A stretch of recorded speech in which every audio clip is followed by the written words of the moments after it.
Slater Crusaders. America's the greatest country in the world. Thanks so much for being here. Welcome to our special America's Spending Problem. Jeez, to say the least. You can't even add them up at this point. That doesn't make any sense. Like a $2 trillion COVID relief bill. Then they come back and they talk about an infrastructure bill that doesn't even have any infrastructure. We're talking about budget bills that they say $3.5 trillion, and it's not even that, as we'll talk about coming up in a little bit. We are just numb to it. We're numb to the number 1 trillion, right? Like that's, remember Obamacare, they worked really hard to keep it under 1 trillion. They got it to like 878 billion or something like that because they didn't want to hit a trillion. Now we're just like, here, trillions everywhere. It's all, people just don't even think about it. It's just funny money at this point. People think it's funny money. I assure you it's not. All of this has a cost. We're going to talk all about this with our guest that we got coming up on the show, of course. But I'm I say shocked, but of course I'm not. It took me back that one of the spins that the left is making about this latest budget is that it actually costs $0. What are you complaining about? Saying it costs trillions? No, it doesn't cost trillions. It costs $0. Like, what?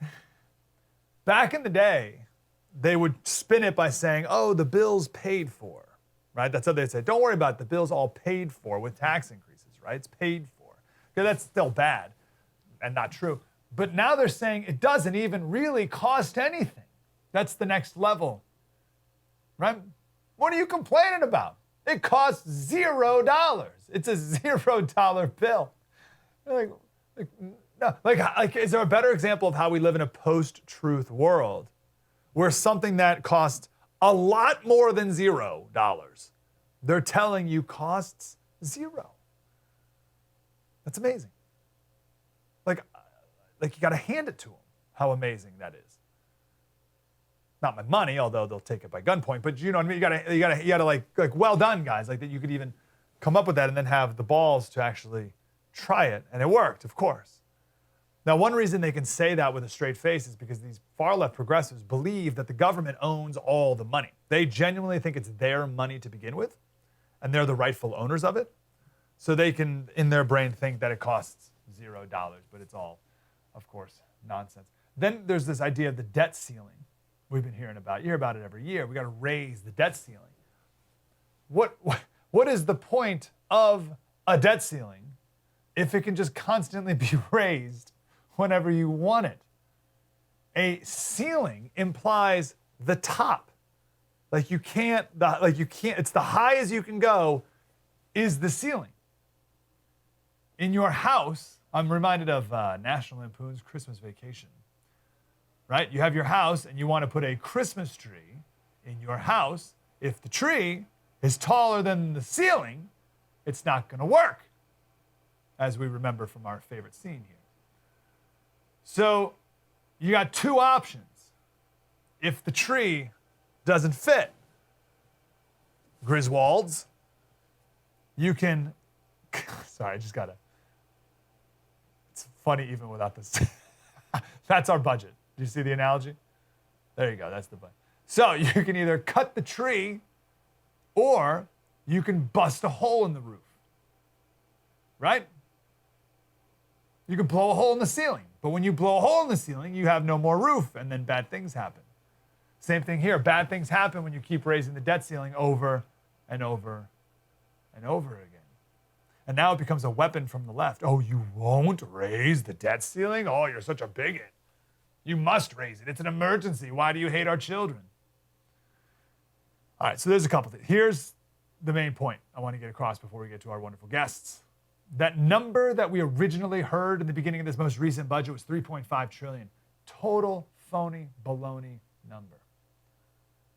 There's delayed starts and delayed stops. All right, so how do I say it? There's delayed starts and premature stops. That's actually delayed starts, premature stops. Let's do a delayed start. Let's do a premature stop. Try this one. The child allowance. Okay, they call it the child allowance. Even that term is its own propaganda thing, right? Like an allowance, right? So this started as a part of the COVID relief bill. This is the Democrats' way of getting guaranteed minimum income snuck through the door. Right? This is the very beginning of guaranteed minimum income for everyone in the family, or at least everyone under a certain amount, right? So this child allowance, every family gets $3,600 for every kid under 6 and $3,000 for every kid over 6 years old, okay? This will cost, over the next 10 years, $1.1 trillion. It's just a handout, right? $1.1 trillion. That's as much as all the income tax increase that the House recently passed, okay? So there you go. So this one thing eats up all the tax increase that has passed. But they don't tell you that it costs $1.1 trillion. That's not the number they use when they add it all together, because they say that the child allowance will end in 2025, which is only in 4 years. Right? When they add up the numbers, they do it over 10 years, but not this part. This they only did for 4 years. They say it's going to end in 2025. But will it? Of course not. Imagine if the Republicans win in 2022, they win the House and the Senate, and let's say Ron DeSantis wins the White House, right? And the Republicans propose that we cut the holy and sacred life-dependent child allowance. Oh, it's the most horrific, cruel tragedy ever imposed by Republicans in human history. How dare you take food out of the mouths of little children? Their lives depend on this child allowance. And Republicans, you are ripping food from their hungry, starving mouths.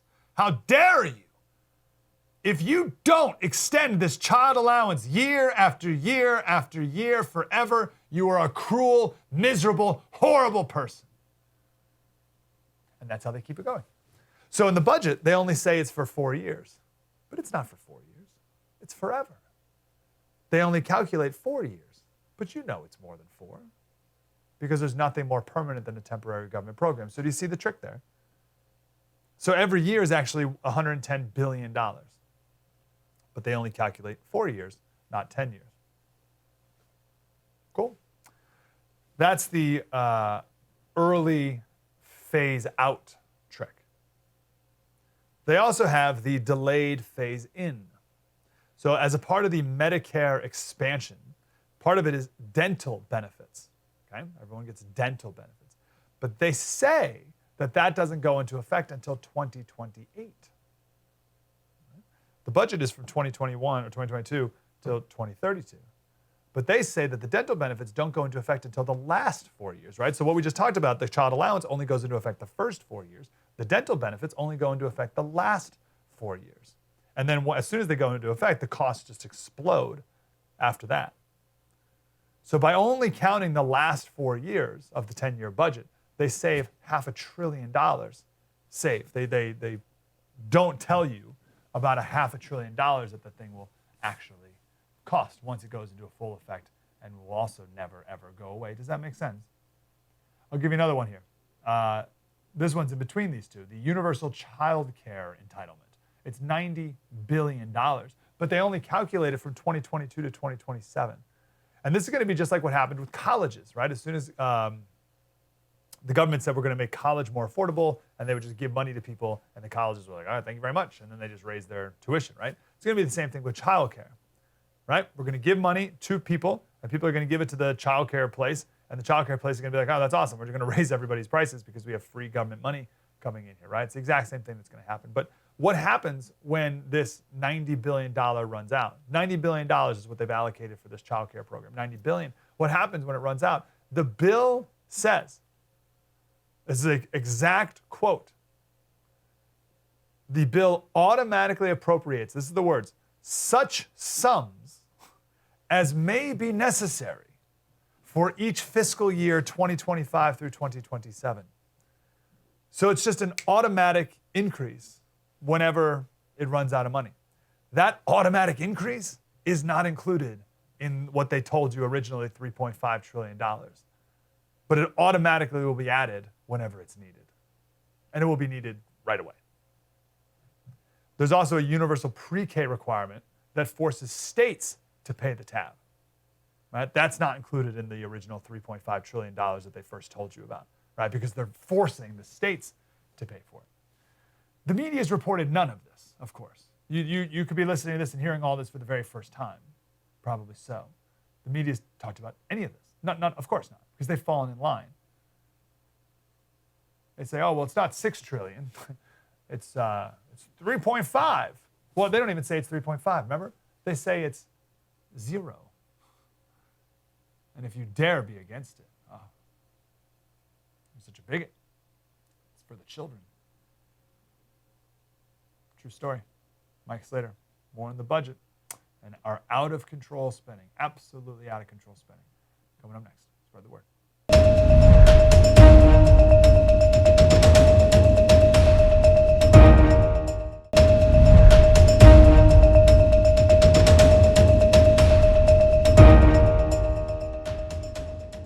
Hey, Slater Crusaders, welcome back to our special America's Spending Problem, to say the least. To give us some more insight and to define some terms for us, we're going to go to our friend John Carney, who's the finance and economics editor over at wonderful Breitbart. John, how are you, man? Thanks for having me. I'm great. Man, good to talk to you. Let's start about the debt ceiling first. Who came up with that ridiculous term? If every year, like ceiling implies top, you can't go above it, right. But every year we're talking about raising it. What is even the stupid point of this thing? Well, so originally, Congress actually used to authorize every single borrowing.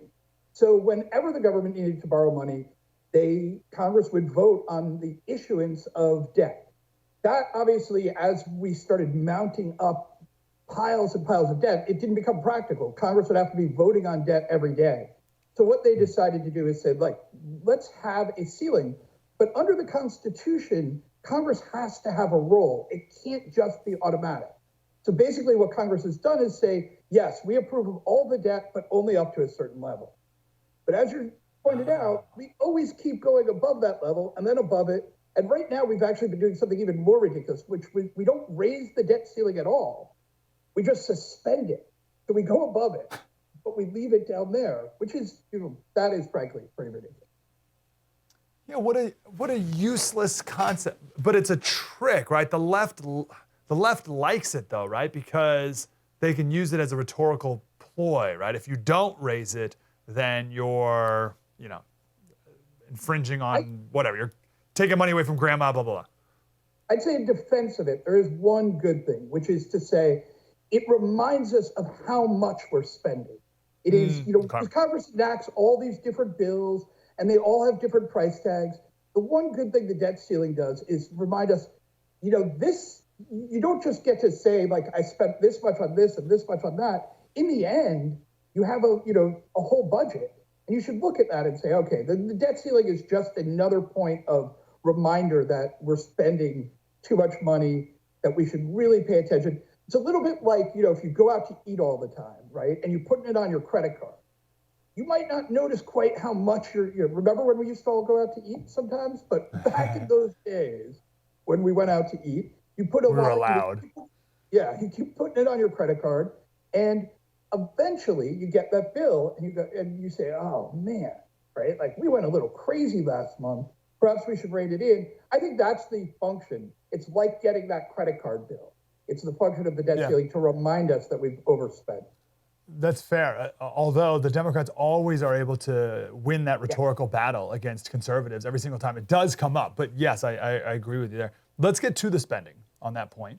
3.5 trillion. We were talking to David Arsani the other day from National Review, and he said, just to put that in perspective, Obamacare, they did everything they could to trick people into thinking that it was less than 1 trillion. Like, they could not pass the 1 trillion mark because it was just too big of a number. And here we are, just willy-nilly 3.5 trillion, and being told that it's not even really that much money at all. Like, what kind of ridiculous game is this? Well, it's more than that. Remember, we spent trillions of dollars during the pandemic. So the system is already flooded with cash. And now they are planning on, and this is on top of all of the regular spending the government does. So this is an expansion of 3.5 trillion. And frankly, it's even more. That's the estimate of what all these programs will cost. Wow. But if they end up costing more, they're not going to cut back on the program and say, whoa, we thought, we could do childcare for only $1 trillion, but it turns out it's $2 trillion. No, of course not. They're going to use the same kind of moral threat that always happens, right? Oh, if you don't fully fund this program, which we told you would cost half as much as it really does, then you're throwing children out on the street, you're throwing grandpa out on the street.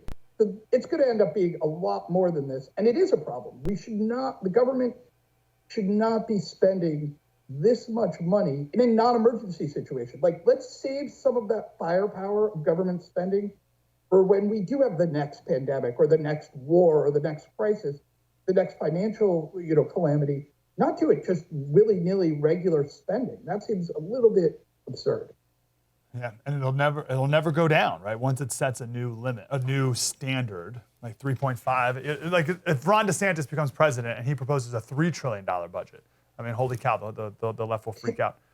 Let me give you a point. Go ahead. I just think that super important is what you said. It will never go down, and so that's one of the reasons it will definitely be more expensive, because there's some budget gimmicks in this 3.5 trillion and in the other $1 trillion plan that they're also considering, that end the spending after, say, 10 years. And they do that for, so that it looks smaller than it is.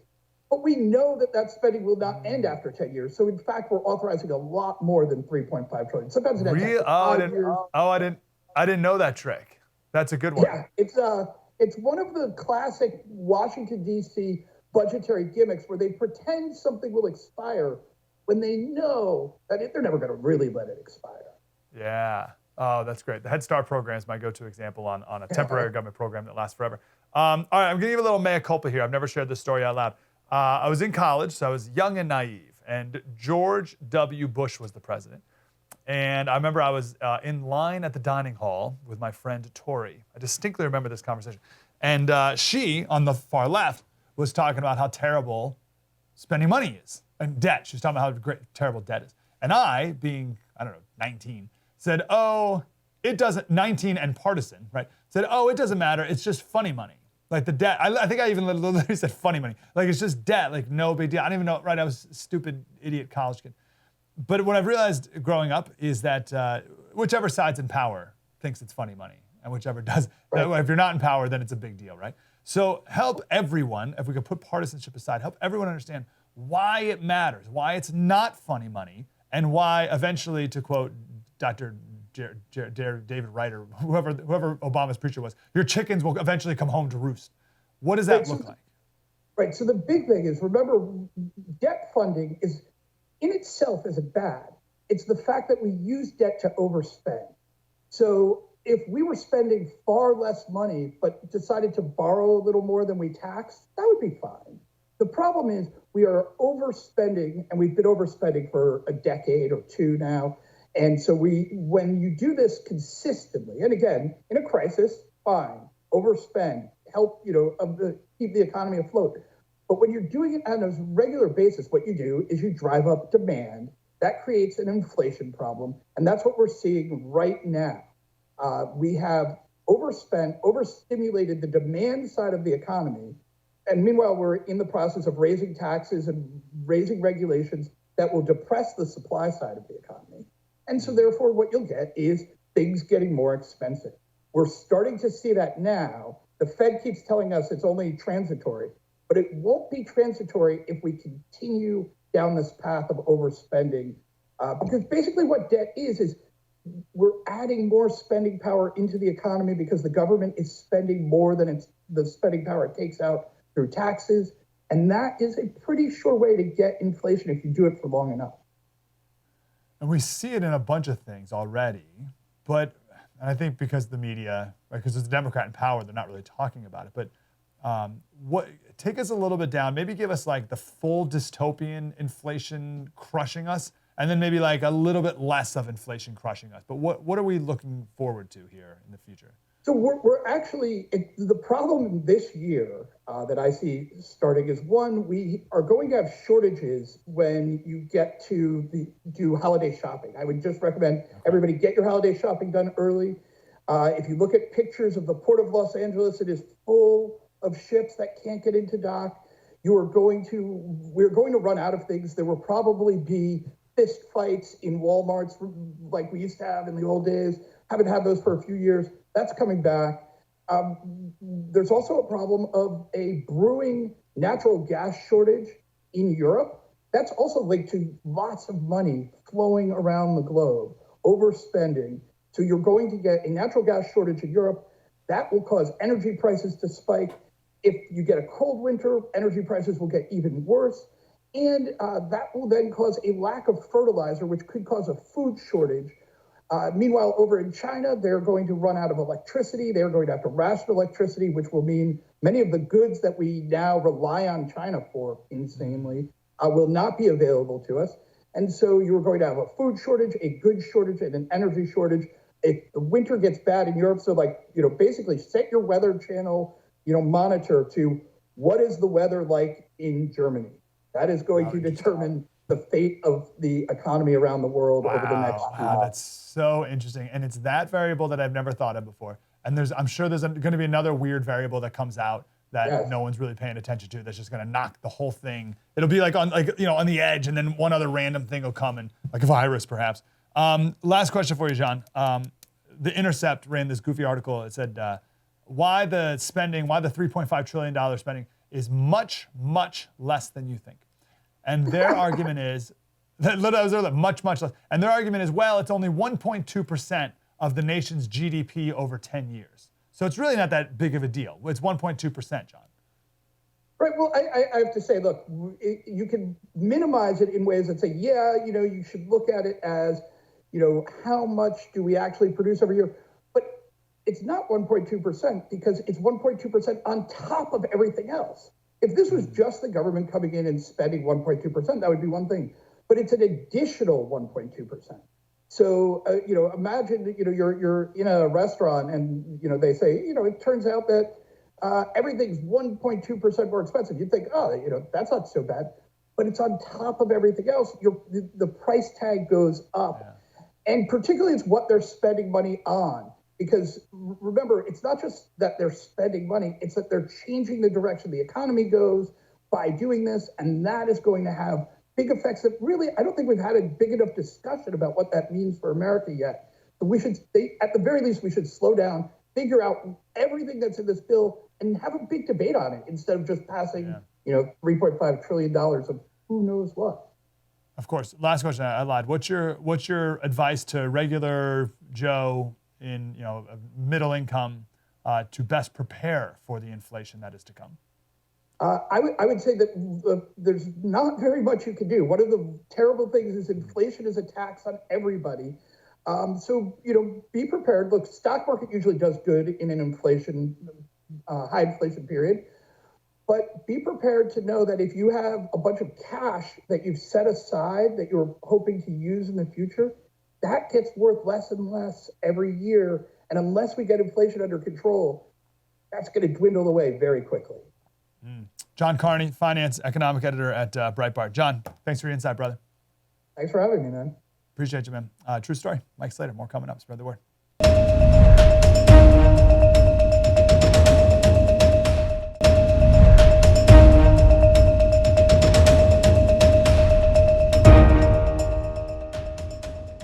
We talk about price tags. It is zero price tag on the debt. We're going to pay for everything we spend.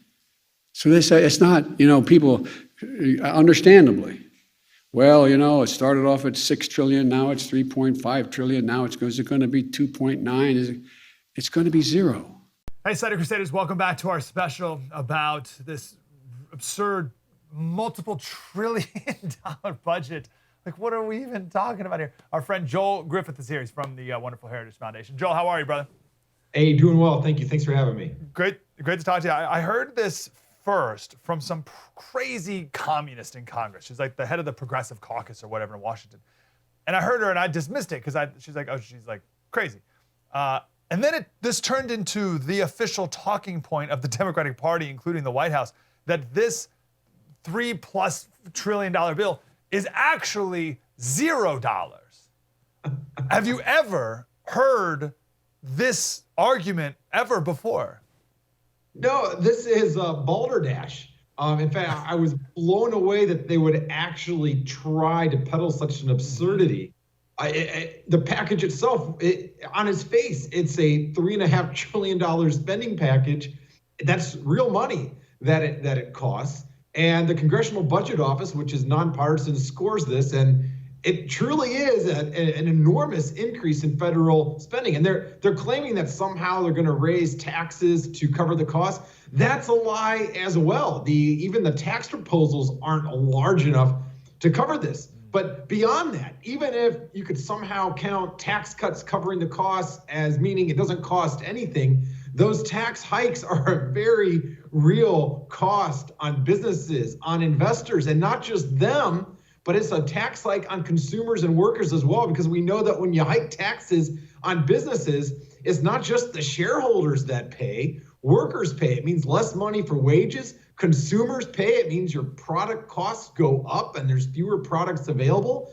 So this is really amounts to the biggest increase in government spending in United States history. Jeez.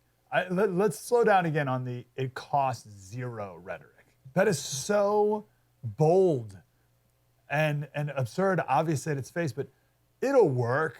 Right? Like, people will fall for it. Most people, you and I won't, right? But most people will fall for that. And that's really pretty phenomenal, right? And like, you almost got to give it to them that they could even come up with that rhetoric of, hey, let's tell people, instead of this being, as you said, the biggest bill ever in American history, let's say it's zero. Well, like, that's amazing. And how do they even begin to say that? What's their turn of phrase that makes them even pretend that that's true? Well, I thought it would be hard to outdo the initial lie, which was saying this is an infrastructure package, because only about 5% of this even deals with infrastructure. I thought that was one of the biggest lies I have ever seen in politics. How is an amnesty bill? How is expansion of government-run healthcare? How is expansion of government state education programs down to the age of 3? How is that infrastructure? But saying that this costs nothing.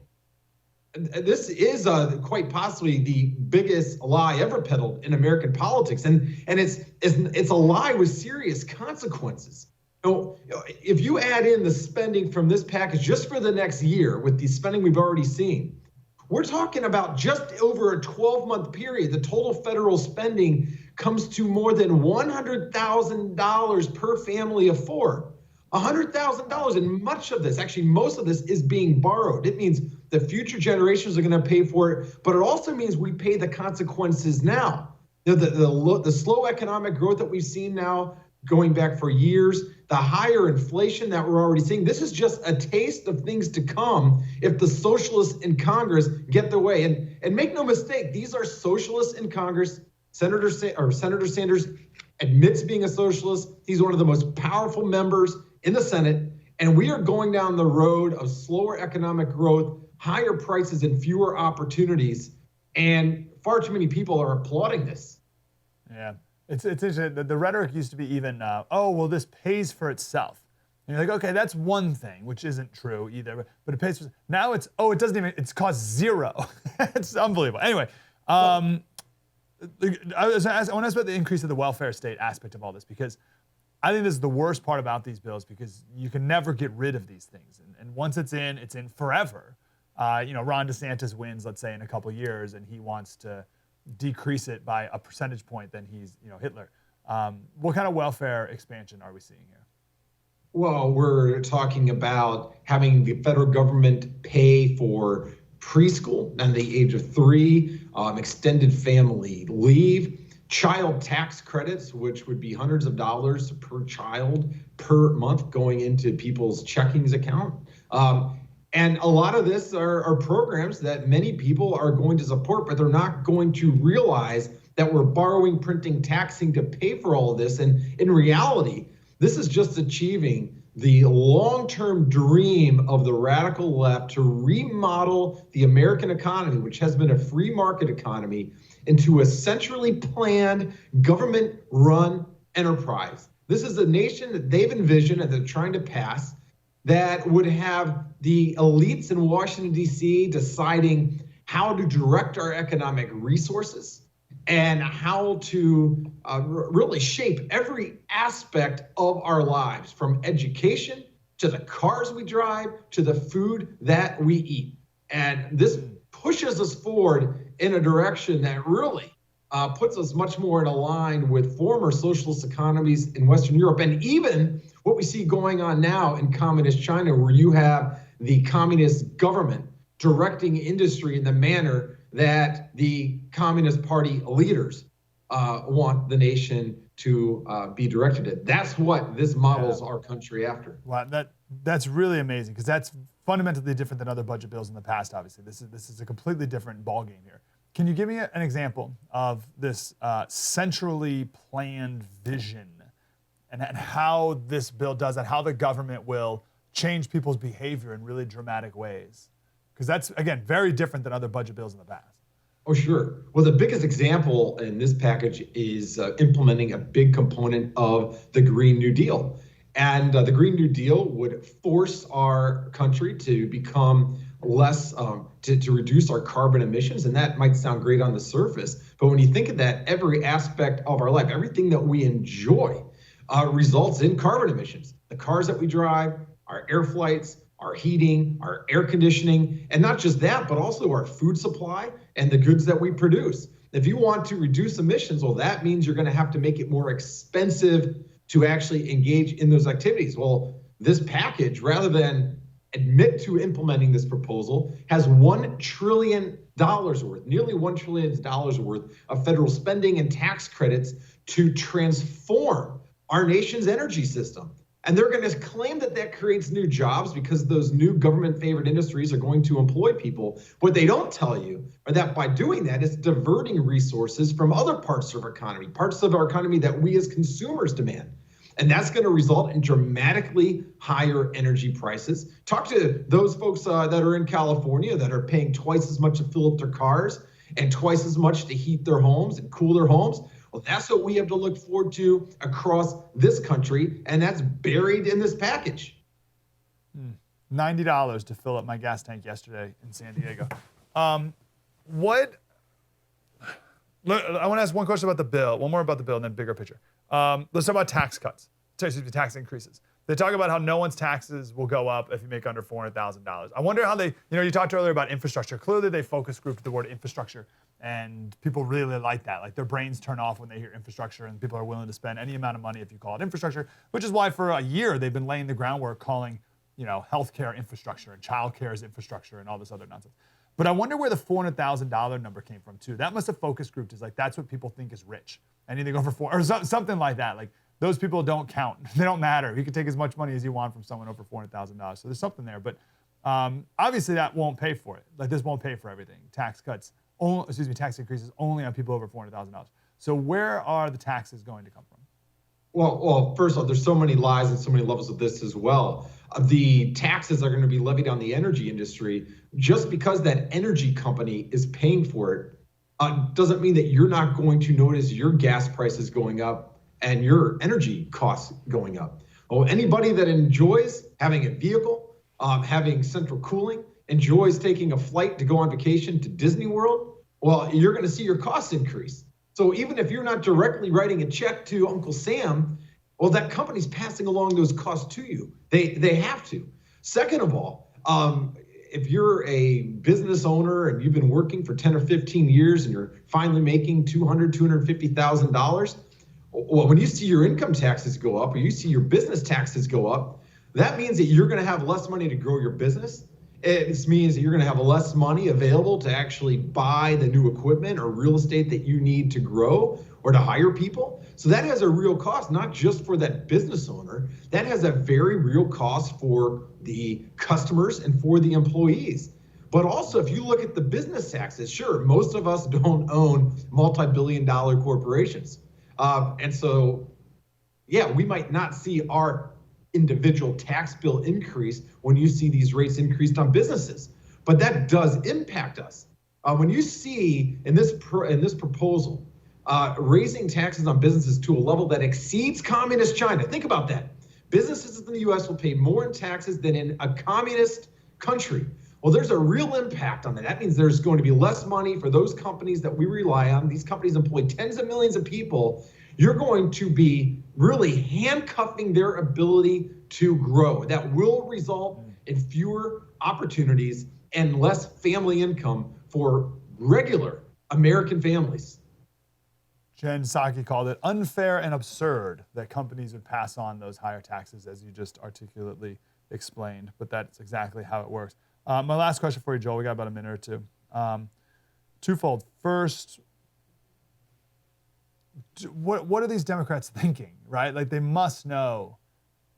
Well, I don't know. I'll just leave it there. What are they thinking? And then, can Republicans will they ever turn this back and actually make genuine cuts, or will they always be so cowardly as to never dare touch any of this stuff ever?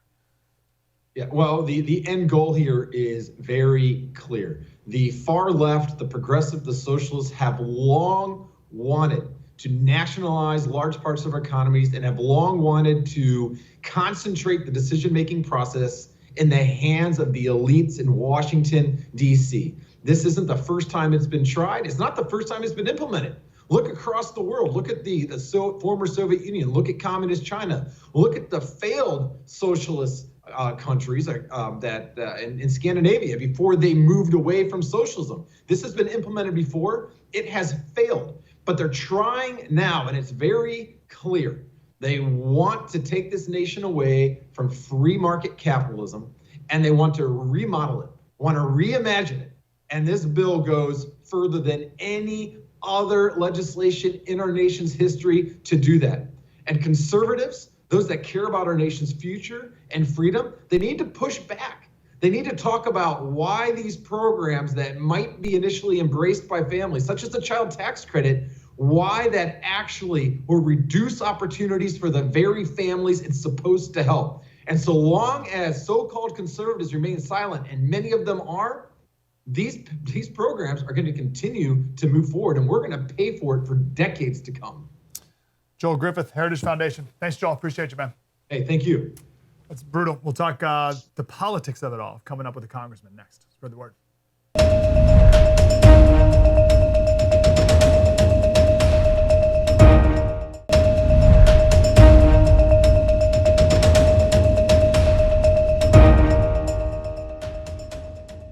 Hey, Slater Crusaders, welcome back to our special America's Spending Problem. I want to go to a former congressman. He represented Georgia from 95 to 2003, which the spending today even makes 2003 look like we weren't spending anything back then. He's now the president of Liberty Guard, and that is Congressman Bob Barr. Mr. Barr, how are you, sir? Well, I'm doing good, although looking at the economic landscape out there, I have to say there are some, to put it mildly, very troubling signs. I agree. I'm concerned, and I don't even know if enough people see it. I mean, you and I see it, and people in our world see it, but most people are so ignorant and naive about it all. I don't think they see it, and it's going to hit them like a pile of bricks. 2003, I mean, she's 18 years ago, right? Did you guys ever contemplate $3, $4, $5 trillion bills? Was that even in your ballpark? No, it was not.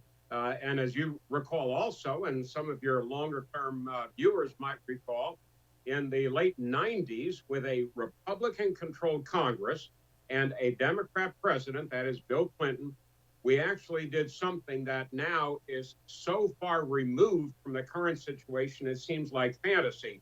We balanced the federal budget, and we did it by cutting spending, cutting bureaucracy, reducing taxes, reforming welfare.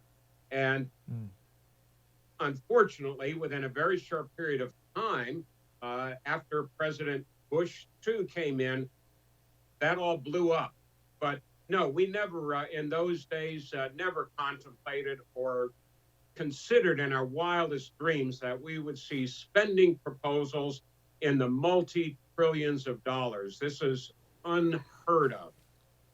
Tell me about the system and the incentives that are in the system and the lobbying that goes on in the system that makes a balanced budget or the idea of cutting spending such a fantasy and has put us on where we are today. What's that force here at work that makes this where we are?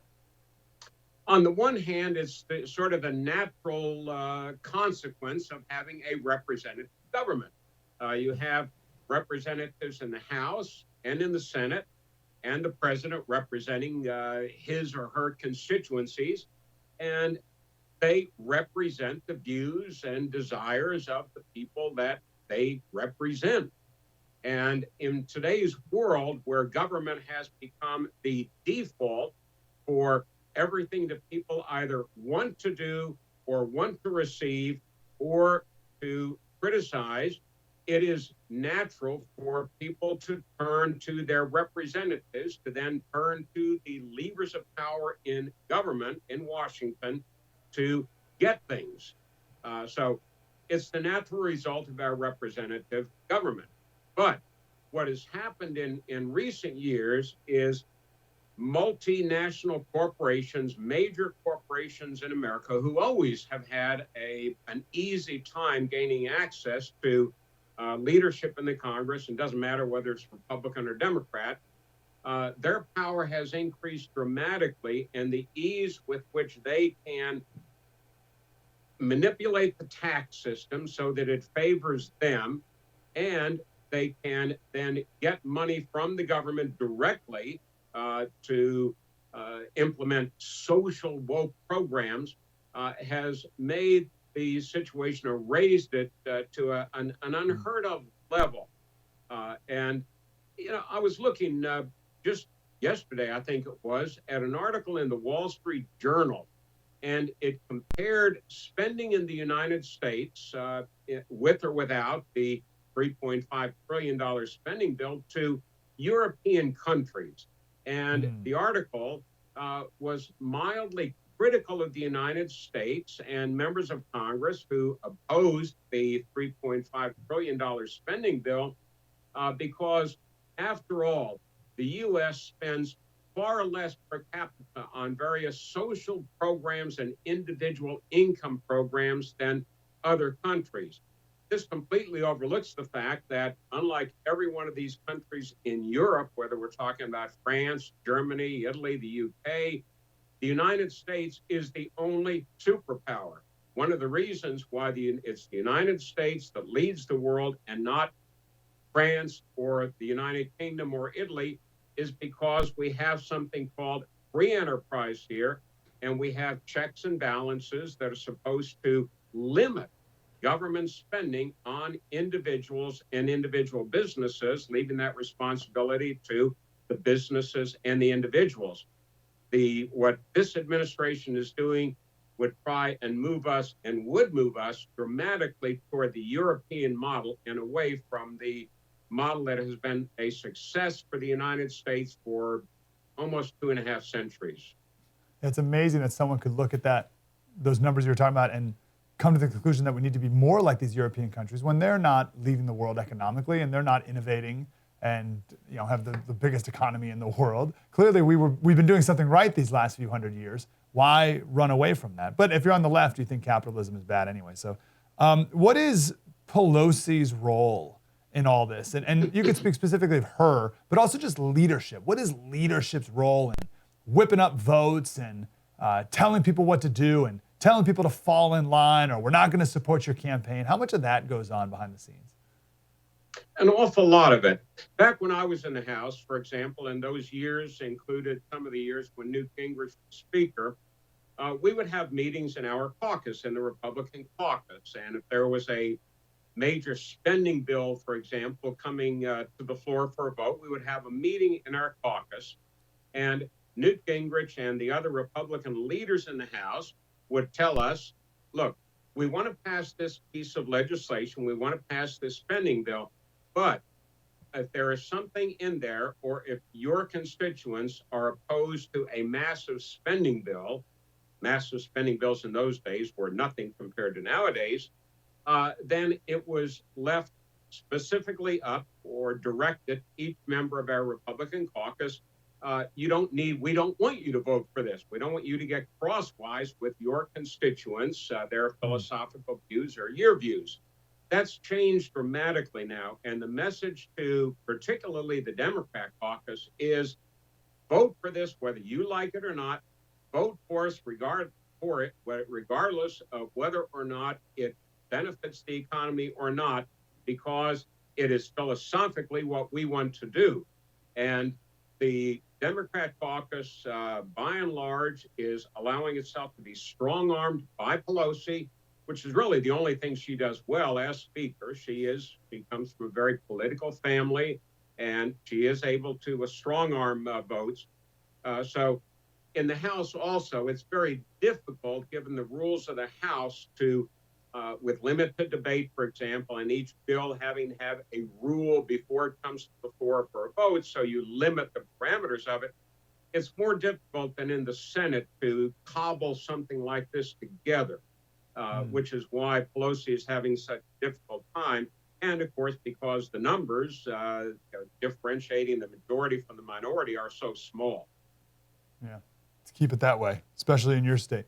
Bob Barr, former congressman in Georgia. Mr. Barr, appreciate your time, sir.